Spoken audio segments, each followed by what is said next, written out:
کچھ علم نہیں ہے الا ما علمتنا مگر جو تو نے ہمیں سکھا دیا، انک انت العلیم الحکیم، بلا شبہ تو بہت زیادہ جاننے والا حکمت والا ہے۔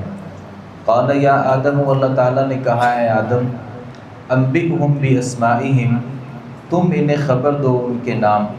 فلما انبأہم باسمائہم، تو جب آدم نے ان کے نام انہیں بتا دیے، قال، تو کہا اللہ تعالیٰ نے، الم اقل لکم، کیا میں نے تمہیں نہیں کہا تھا، انی اعلم، بلا شبہ میں زیادہ جانتا ہوں، غیب السماوات والارض، آسمان اور زمین کے غیب کو، وَأَعْلَمُ مَا تُبْدُونَ، اور میں جانتا ہوں جو تم ظاہر کرتے ہو، وَمَا تَكْتُمُونَ، اور جو تم چھپاتے ہو۔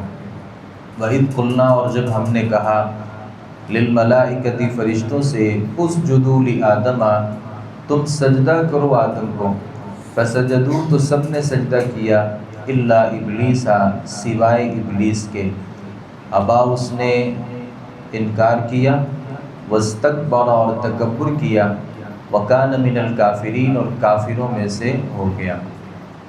اللہ تعالیٰ نے ان آیات میں آدم علیہ السلام کی تخلیق اور آدم علیہ السلام کے علم اور علم کی بدولت فرشتوں پر جو برتری ہے، اللہ تعالیٰ نے ان آیات میں ان تمام باتوں کا تذکرہ کیا ہے۔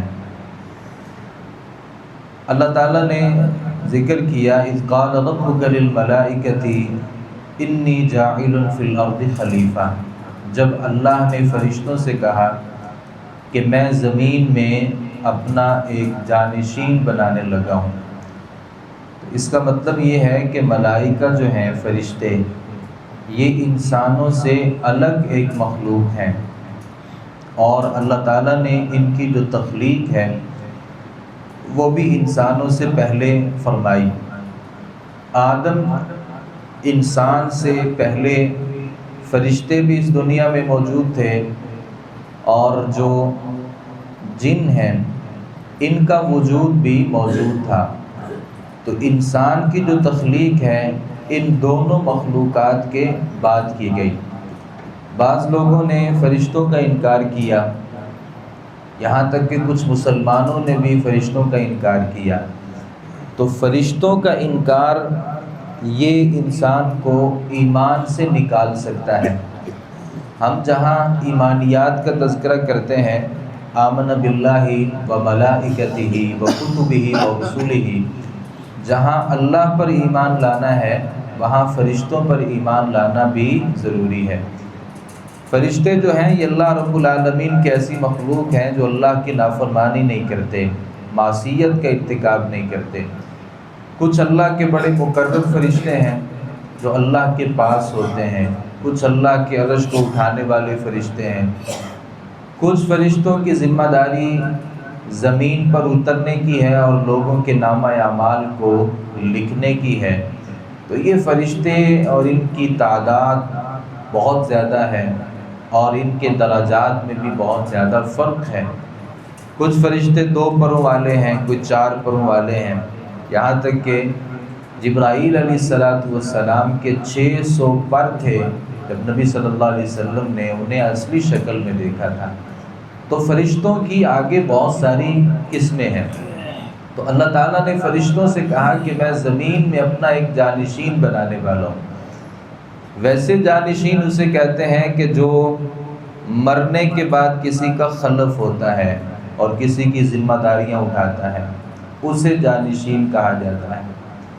یا جانشین زندگی میں ہوتا ہے کہ میں یہ کام کرنے سے عاجز ہوں اور تم ان کاموں میں میرے جانشین ہو، مطلب میرے معاون ہو۔ اللہ رب العالمین کے لیے دونوں چیزیں نہیں ہیں، نہ تو اللہ رب العالمین کو موت آنی ہے اور نہ ہی اللہ رب العالمین کسی کام کے کرنے سے عاجز آتا ہے۔ تو پھر اللہ نے اپنا جانشین کیوں بنا دیا آدم علیہ السلام کو؟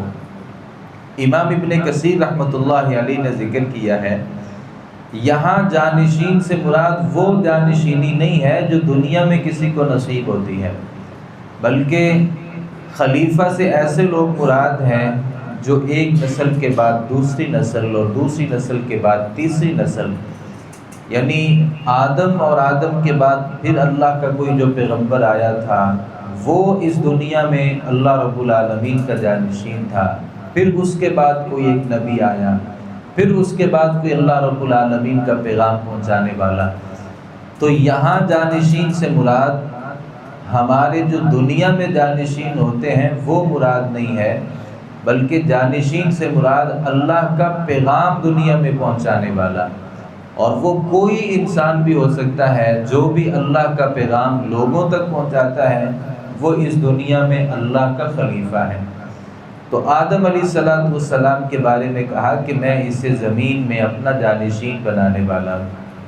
تو فرشتوں نے کہا کہ تو اسے پیدا کرے گا جو زمین کے اندر فساد بھی برپا کرے گا اور خون بھی بہائے گا۔ تو فرشتوں کو کس نے بتا دیا تھا کہ انسان جو ہے وہ فسادی بھی ہے اور یہ قتل و غارت بھی کرتا ہے؟ اس کا صحیح جواب یہ ہے کہ یہ فرشتوں کو ان باتوں کا علم بھی اللہ نے دیا تھا، کیونکہ فرشتوں نے کہا کہ ہمیں کوئی علم نہیں ہے الا ما علمتنا، مگر جو تو نے ہمیں سکھا دیا۔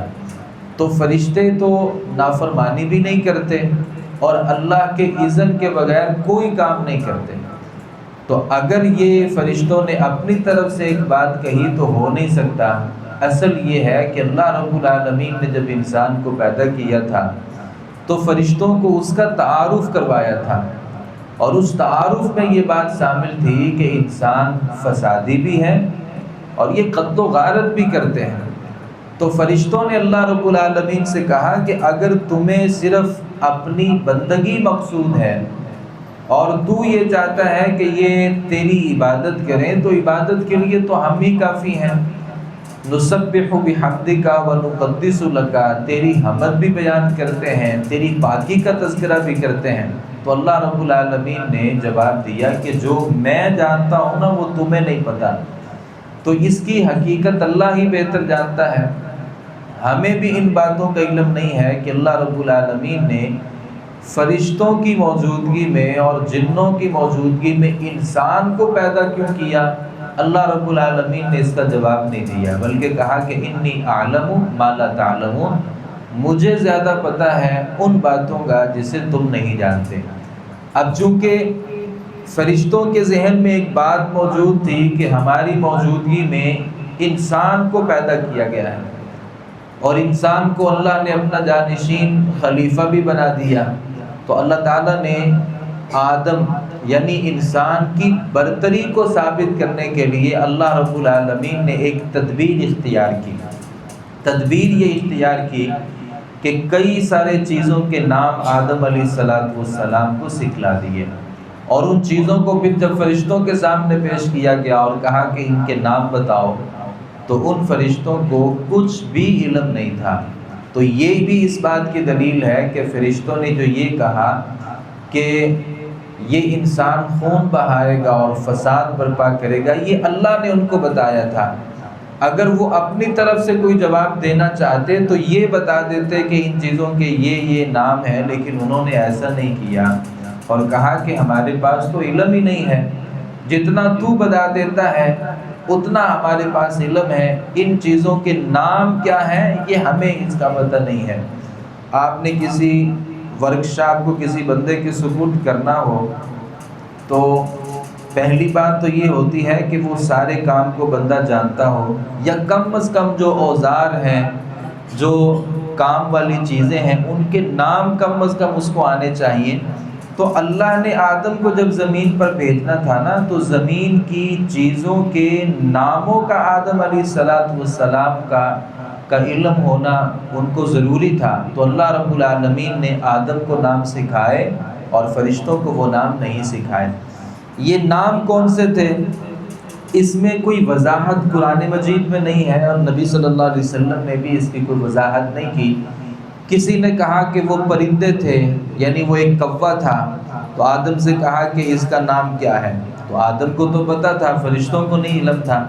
کسی نے کہا وہ کبوتر تھا، تو کبوتر اللہ نے ان کے سامنے پیش کیا اور کہا کہ ان کے نام بتاؤ، تو یہ اپنی تشریحات ہیں، قرآن مجید نے نہیں بتایا اور حدیث رسول صلی اللہ علیہ وسلم سے واضح نہیں ہے کہ وہ کون سی چیزیں تھیں جن کے نام کا مطالبہ اللہ رب العالمین نے فرشتوں سے کیا تھا۔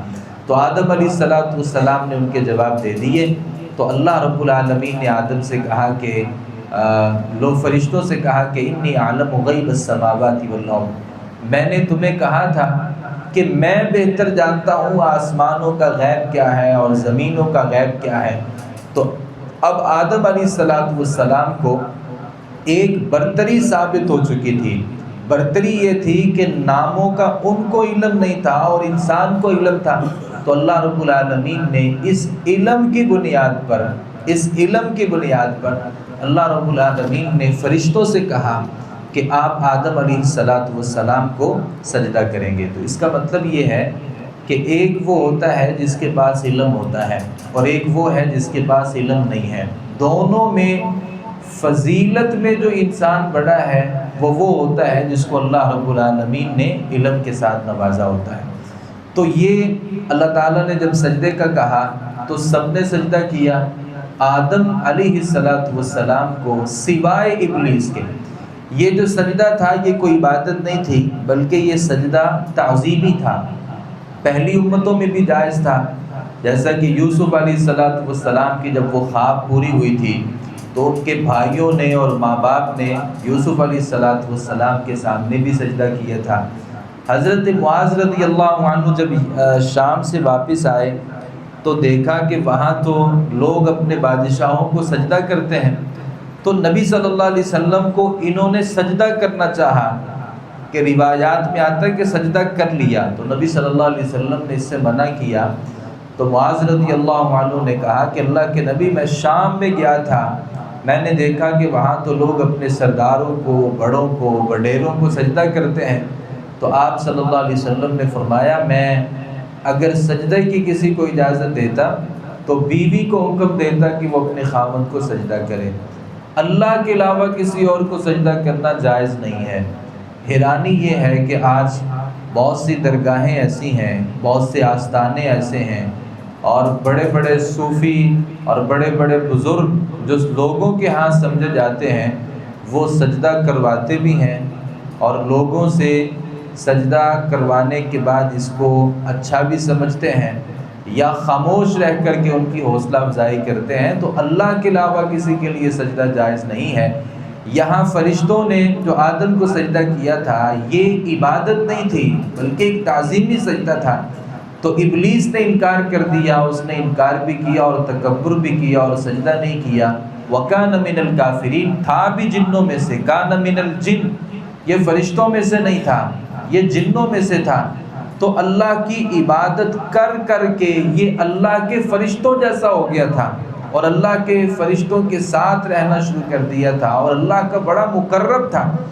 لیکن تکبر جس بندے کے دل میں تکبر آ جاتا ہے، نبی صلی اللہ علیہ وسلم نے فرمایا لا يدخل الجنہ، وہ بندہ جنت میں داخل نہیں ہوتا۔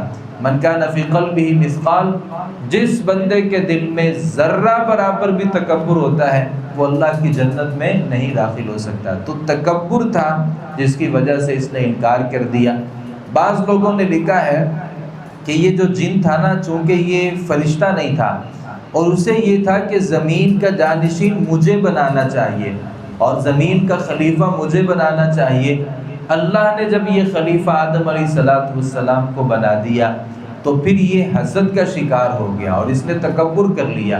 اور سورۃ الاعراف میں اور باقی صورتوں میں اس بات کی وضاحت بھی ہے کہ اس نے باقاعدہ ایک لاجک پیش کیا تھا کہ آگ جو ہوتی ہے وہ اوپر جاتی ہے اور جو مٹی ہوتی ہے وہ زمین پر رہتی ہے، تو میرا مقام اور مرتبہ آدم سے بہت بڑا ہے۔ تو اللہ رب العالمین نے اس کے بارے میں کہا کان من الکافرین، جو فرشتوں کے ساتھ رہنے والا ابلیس ہے وہ ہمیشہ کے لیے کافروں کے ساتھ ہو گیا۔ پیغام یہ ہے ہمارے لیے، سبق یہ ہے کہ ایک سجدہ تھا جس کا انکار کیا تھا ابلیس نے اور اللہ تعالیٰ نے اسے ہمیشہ کے لیے کافروں میں قرار دیا۔ کتنی نمازیں چھوڑتے ہیں اور کتنے سجدے چھوڑتے ہیں، اور ہم پھر بھی پکے سچے مسلمان ہی ہوتے ہیں، ہمارے لیے سوچنے کا پیغام ہے۔ اور بہت بڑا سبق یہ ہے کہ فرشتے اللہ کے پاس تھے اور اللہ کے مقرب تھے، اس کے باوجود بھی فرشتے غیب نہیں جانتے۔